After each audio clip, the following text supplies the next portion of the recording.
An obscure comic book character nods to old Hulk appearances and a lot of MCU references in general. She-Hulk has finally hit Disney Plus, and with a new entry for the Marvel Cinematic Universe comes a lot of Easter eggs to keep your eye out for.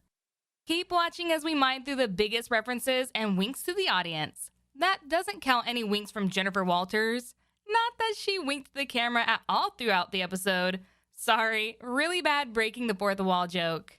Stay until the end and let's see if we picked up on everything you did. Number 20, a little change to the Marvel intro.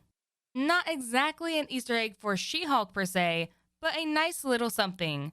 When we watch the iconic Marvel Studios logo in the opening, you might notice that Jane Foster's Mighty Thor has been worked in there, now that Thor Love and Thunder has been released and the character has been let loose.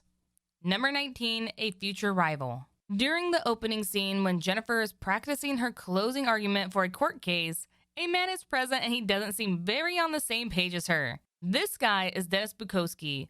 Bukowski is a character from way back in the Savage She-Hulk comic run, who was an early legal rival of Jennifer's. So this is either just a little reference, or he'll prove to be a pain in her green backside as time goes on. Number 18, breaking the fourth wall. We get to see Jennifer's iconic breaking of the fourth wall throughout the episode. For those who believe this is sort of copying Deadpool, you're wrong. It's actually the other way around. This character has been speaking to the audience since the sensational She-Hulk comic run in the early 90s, long before Deadpool even existed. The truth hurts. Number 17, Bruce's Shang-Chi cameo explained. Before their car accident, Bruce is explaining to Jennifer about a device he has on his arm that allows him to turn human. This explains Bruce's shocking human appearance in his cameo with Captain Marvel during a post-credits scene in Shang-Chi and the Legend of the Ten Rings. Finally. Number 16, links to the 1970s Incredible Hulk series. When we're shown Bruce and Jennifer on their road trip and then in their car accident that leads to Jennifer's She-Hulk origins, the crash is very reminiscent of the live-action 70s Incredible Hulk series starring Bill Bixby. The very opening of the series features David Banner, don't ask, and his wife in a car accident where Banner is unable to save his wife. The fact that Jennifer also transforms for the first time next to her car is a nod to David Banner's first transformation in that series after his car breaks down. Number 15, Savage She-Hulk. In the same scene where Jennifer practices her closing argument speech, her friend tells her to sign off with a savage Jen Walters look.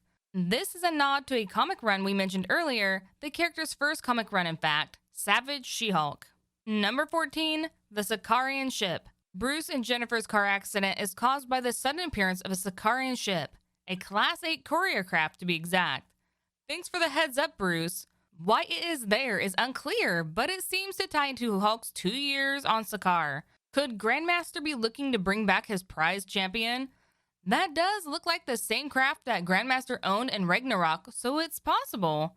It could also link to a possible spawn of Hulk. In the comics, Hulk has a son whilst he is on Sakaar, called Scar. Fans have been waiting for his arrival for some time, and with a solo Hulk project apparently on the horizon, could Bruce Banner return to Sakaar to meet his son? Number 13, Other Heroes and a Free Comic Book. After Jennifer's first transformation, she wakes up in the woods and stumbles into the restroom of a bar, which makes for a scene with some very helpful women. In this scene, there's actually graffiti on the walls of Miss Marvel's symbol and a spider, probably nodding to Spider-Man there. Also, when in the actual sports bar, by the bathroom door on the Ladies' Night sign is a QR code. This is for a free comic book. How nice of you, Marvel. Number 12, How to Turn from Hulk to Human. Bruce has a moment of explaining to Jennifer ways in which he usually turns back into his human self. He mentions falling from a jet, a nod to Avengers, being punched, a nod to Age of Ultron, and being sung a lullaby by Natasha, another nod to Age of Ultron. Number 11, Iron Man's helmet. When Jennifer travels up into Hulk's Mexican home, she notices a damaged Iron Man helmet as a slow version of the Avengers theme tune plays in the background. It seems more than this is an Iron Legion helmet from Age of Ultron, but it wouldn't explain why Bruce has kept it on display to honor his friend. It could be the final helmet Tony Stark wore in Endgame during the fight with Thanos. Number 10, Science Bros during the blip. Bruce explains to Jennifer about how Tony helped him build his Mexican getaway and Gamma Lab during the 5 years of everyone being dusted. This is one of the rare occasions in which we learn about people's activities during this time period. It is also clear that Tony spent some time there now and again, as a Led Zeppelin t-shirt is there. And who else in the MCU loves their band t-shirts more than our genius, billionaire, playboy, philanthropist? Number 9, a familiar green effect. In Jennifer's reworked origins, with Bruce's blood accidentally entering her cut and bloodstream, as opposed to the original blood transfusion, we get a large green vein effect on Jennifer's arms. This mirrors the effect Bruce's blood had on Samuel Stearns in The Incredible Hulk when the blood drips into a wound on his head, foreshadowing his comic alter ego, the Leader. Number 8, Bruce's Gamma Lab.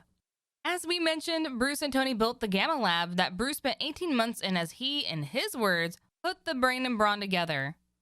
We get to see the lab a lot during the episode.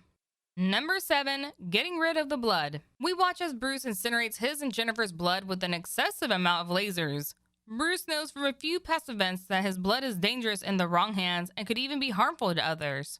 Look at Stan Lee's cameo in The Incredible Hulk. It didn't seem like that guy was fighting fit after drinking that Hulk-infused juice drink. Number 6, Smart Hulk is canon. Though Hulk and Banner fused together as known as Professor Hulk in the comics, Bruce officially confirms that he's known as Smart Hulk in the MCU. Finally, some solid confirmation. Number 5, a Disney Pixar nod.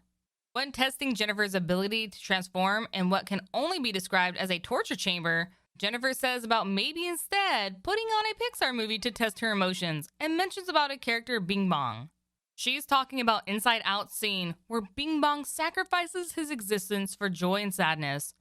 Yes, we get it. Disney owns Marvel Studios. Still a funny reference.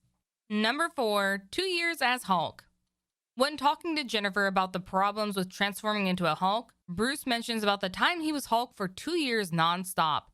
This is referencing his existence between Avengers Age of Ultron and Thor Ragnarok. Number 3, the Thunderclap. Hulk's iconic Thunderclap returns whilst he and She-Hulk have a family disagreement with their fists. We all remember this iconic move from The Incredible Hulk. It's also noticeable that She-Hulk's Thunderclap, clapping her hands together repeatedly, mirrors the Soundwave machine used to try to take down Hulk in the same 2008 movie. Number 2, America's Ass callback. Jennifer comments on Captain America's buttocks when continuing her conversation with Bruce about whether or not Captain America is a virgin. This falls in line with Ant-Man's America's Ass comment from Avengers Endgame, which Steve Rogers himself agrees with. Don't let it get to your head, Cap. Number 1, the 100-year-old virgin. The conversation between Jennifer and Bruce about Cap's love life helps to bookend the episode, with it being mentioned in Bruce and Jennifer's car ride at the beginning, then coming up again in the post-credit scene. After being worn down by Jennifer, Bruce reveals that Cap was not a virgin and lost his virginity to a woman during the USO tour in 1943. This too has been a big question from fans and even Natasha Romanoff in Captain America: The Winter Soldier, so it's good to see we have an answer. Good on you, Cap.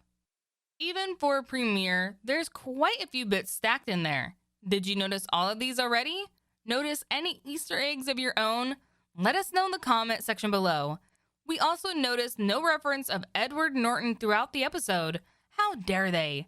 Banner's sudden facial change in 2012 should be referenced in some way. Just a quick joke is all we ask.